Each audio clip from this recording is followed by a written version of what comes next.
The mansion stood tall, its marble pillars gleaming in the fading light of the evening sun, but within its walls there was only silence, the kind that clung heavily to the air, a silence that whispered of loneliness despite all the luxury surrounding it, and that silence had become a permanent part of Adrian Cole's life ever since his beloved wife passed away 2 years earlier, leaving him a widowed father of 2 children who were too young to even understand why their mother never returned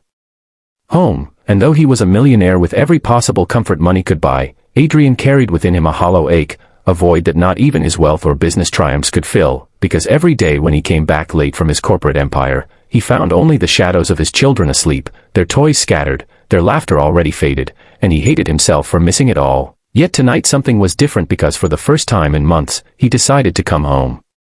early. Without informing anyone, not even the staff, not even the nanny, because he simply wanted to surprise his kids, to see them without warning, to catch a glimpse of what their lives were like when he wasn't there, and as his car rolled up the long driveway and the mansion lights began to glow warmly through the windows, Adrian felt a strange nervousness, as though he were about to walk into a part of his own life that he no longer knew, and when he stepped into the grand foyer, his polished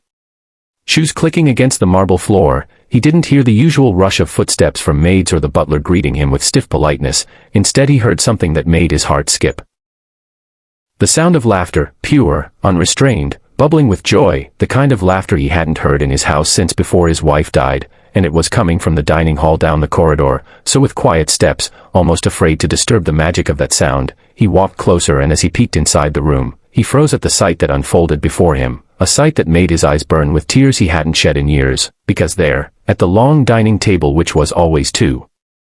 big for his small family, sat his son Ethan, only 8 years old, laughing so hard he could barely hold his fork, and opposite him was his little daughter Lily, just 6, clapping her hands with glee as she watched the young maid who had joined them at the table, not standing like servants usually did, but sitting with them, serving them slices of chocolate cake. Wearing her simple green and white uniform but with a smile so radiant it could have lit up the whole mansion, and Adrian realized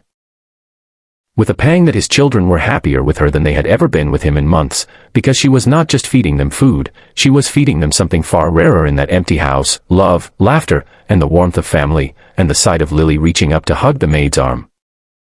saying in her sweet voice, "You're like Mommy," was what shattered Adrian completely, because he hadn't heard his daughter speak of her mother without tears since the funeral, and here she was smiling, comparing this kind young woman to the one whose absence still haunted him, and Adrian had to cover his mouth with his hand to stop a sob from escaping, tears streaming as he stood hidden in the shadows, realizing that this maid, this young woman he had barely noticed before amidst his busy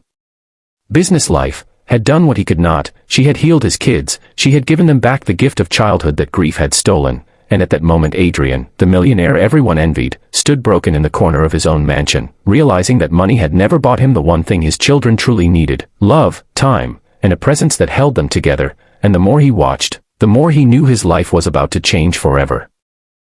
Adrian leaned silently against the doorway, unable to tear his eyes away from the simple scene before him. Every slice of chocolate cake the maid cut for his children seemed to carry a message, every giggle from Ethan and every bright-eyed smile from Lily stabbed him with both pain and hope, and for the first time in a very long time, Adrian allowed himself to cry, not the polished, hidden tears of a man behind his office desk but raw, shaking sobs of a father who realized how much of his children's lives he had missed, and it was Lily's innocent voice that finally broke him when she looked at the maid with absolute trust and said, "Miss Clara, if Daddy comes home early one day, will you tell him that Mommy sent you to us?